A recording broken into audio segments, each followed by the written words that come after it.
Midnight Coup is a hand cannon. I know it looks long enough for other possibly nefarious activities, but I assure you, that's just Midnight Coup trying to indicate what it's used for. See, this particular piece of iron is one of the few hand cannons capable of playing nicely with a low stability stat, and, assuming you spec full range, has functional reach we haven't seen on a 140 since Exalted Truth or Palindrome. This is mostly due to its quote-unquote deterministic recoil, which still feels about as random as modern-day TikTok brain rot, something something, Livy Dunn, Phantom Text, my Midnight Coup's Sigma Riz, something something. I'm not sure if you learn the recoil subconsciously, or if it's something more statistical, like recoil being less impacted by stability compared to other 140s. It could even be the above-average aim assist stat paired with opening shot, resulting in a consistent 3-tap, despite losing more aim assist with every shot compared to high-stability alternatives. All I know is that this thing can land shots it shouldn't better than any other 140. Now, let's talk specs. What should you be running on the 5 out of 5 that you're definitely going to get on this thing?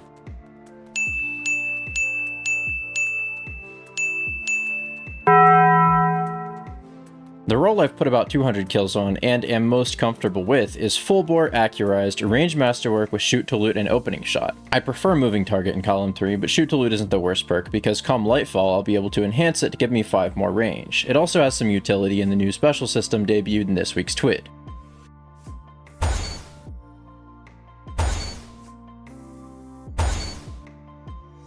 Overall, it's not great, but it is a cope option if you happen to get stuck in a similar boat. Midnight Coup's 90 base aim assist is another reason why moving target isn't as necessary. Keep in mind that a single kinetic targeting will raise that to 95, which makes moving target's plus 10 aim assist granted for ADSing a little bit less necessary. The strafe speed increase is still good however, which is why it's my preferred perk in the column. Other column 3 options include Enlightened Action for a solid boost to reload and handling, Attrition Orbs for some goofy healing with the boot mods recuperation and better already, and Fireflies for some reload and the worst AoE I've ever seen. Given, 80 damage is enough to follow up with a 2-tap, but as someone who mains Ace of Spades, this perk is far less useful than it seems. Outlaw also exists, but actually no it doesn't. Just run a kinetic loader if you're fiending for reload speed that much. As for explosive rounds, it slightly reduces your damage for the trade-off that it flashbangs opponents you shoot. It is a devil perk designed to taint the incorrigible nature of 140 hand cannons, and I hate it. It's kinda good. Don't scrap a roll if this is the perk you miss in the chase for a 5 out of 5.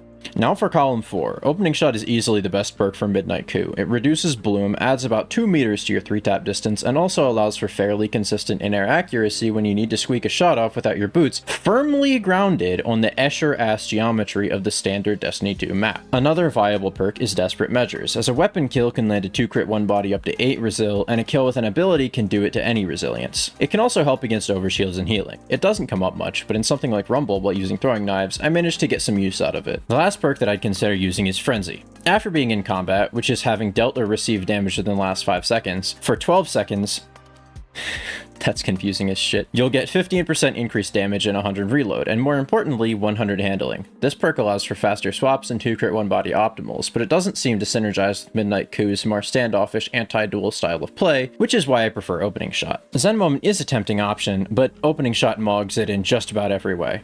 Sure, Zen reduces recoil, but you're not using Midnight Coup because you're scared of recoil. That's Ostringer's job. I also won't discount the flinch resistance, but my thought process with Midnight Coup is to play around peak shotting and avoid 1v1 duels as much as possible. It doesn't react all that well to flinch in the first place, and trying to force it to do something it doesn't naturally take to just makes it a worse version of a different hand cannon that would be better in that situation. As for the rest of the perks in column 3, Rampage is just fucking bad.